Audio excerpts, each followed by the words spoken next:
നമ്മുടെ കുടുംബത്തിൽ ആദ്യം ജനിച്ച കുഞ്ഞാ അവള്. ഇതുവരെ ആരും അവളെ കരയിച്ചിട്ടില്ല.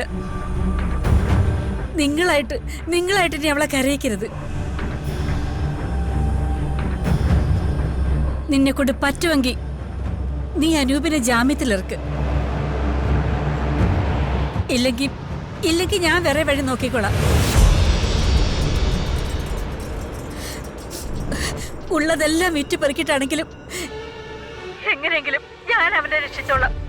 നീയും നിന്റെ അനിയത്തെയും കൂടെ അവിടെ സുഖമായിട്ടങ്ങ് ജീവിച്ചോ. അമ്മേ, മിണ്ടി പോരുത് നീ. നിന്റെ അനിയത്തിയൊരുത്തി ഉണ്ടല്ലോ അവിടെ. അനൂപ് ജയിലിലായിട്ട് ഇതുവരെ ഒന്ന് വിളിച്ചിട്ട് പോലും ഇല്ല അവള്.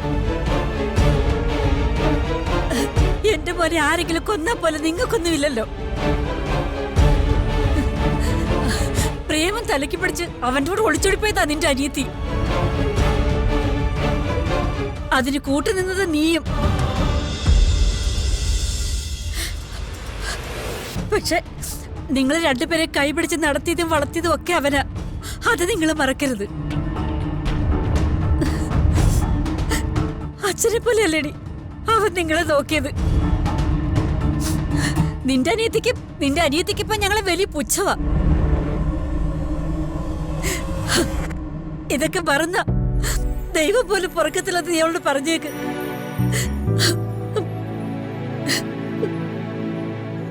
സച്ചേട്ടാ, എന്താ സച്ചേട്ടാ ഇത്?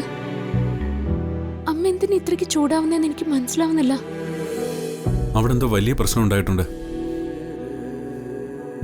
അനൂപേടിനെ രക്ഷിക്കാൻ നമ്മളൊന്നും ചെയ്യുന്നില്ലെന്നുള്ള മട്ടിലാ അമ്മ സംസാരിച്ചത്. എനിക്ക് തിരിച്ചു പറയാനുള്ള അവസരം പോലും തന്നില്ല. ആവണിമോള് സ്വപ്നം കണ്ട് കരഞ്ഞു എന്നല്ലേ പറഞ്ഞത്? സച്ചേട്ടാ, ആരെ വിളിച്ചാ ഈ പ്രശ്നം ഒന്ന് തീർക്കാൻ പറ്റും? ACP കാർത്തികിനെ വിളിച്ചു. കമ്മീഷണർക്ക് പരാതിയും കൊടുത്തു. കാര്യങ്ങളിപ്പോ നമ്മുടെ കൈവിട്ട് പോയിക്കൊണ്ടിരിക്കുക. ഇങ്ങനെ പോയാ നെല്ലിശ്ശേരിയും വൃന്ദാവനവും എല്ലാം നമ്മുടെ കയ്യിൽ നിന്ന് വഴുതി പോവും. നമ്മൾ ചേർത്ത് പിടിച്ച ബന്ധങ്ങളൊക്കെ ഇല്ലാണ്ടായി പോവും. അവർക്കൊരു ആപത്ത് വരുമ്പോ രക്ഷിക്കാൻ നമുക്ക് പറ്റിയില്ലെങ്കിൽ പിന്നെ എന്തിനാ നമ്മൾ ജീവിക്കുന്നത്? എടോ, താനിങ്ങനെ വിഷമിക്കല്ലേ. താനൊന്ന് സമാധാനപ്പെട്, എല്ലാം ശരിയാവും. അനൂപേട്ടനെ രക്ഷിക്കാനാ നമ്മൾ ശ്രമിക്കുന്നത്. അമ്മ തന്നോടുള്ള ദേഷ്യം കൊണ്ട് പറഞ്ഞതല്ല ഇതൊന്നും. അമ്മയുടെ സങ്കടം കൊണ്ട് പറഞ്ഞതാ. അമ്മയുടെ മകനെ ലോക്കപ്പിൽ കിടക്കുന്നേ. അത് അമ്മയ്ക്കുണ്ടാക്കുന്ന വേദന വളരെ വലുതാണ്. അച്ഛനെ കാണാതെ ആവണിമോട് കരഞ്ഞ പിന്നെ അവരെന്ത് ചെയ്യും?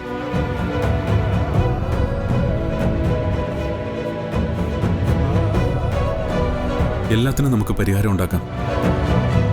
പക്ഷേ ഒരു കാര്യം താൻ മറക്കരുത്.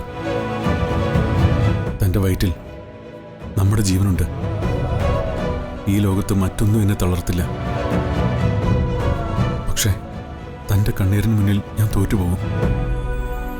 താൻ വിഷമിക്കരുത്, തൻ്റെ കൂടെ ഞാനുണ്ട്. അനുപേട്ടനെ നമ്മൾ ജാമ്യത്തിലിറക്കിയിരിക്കും.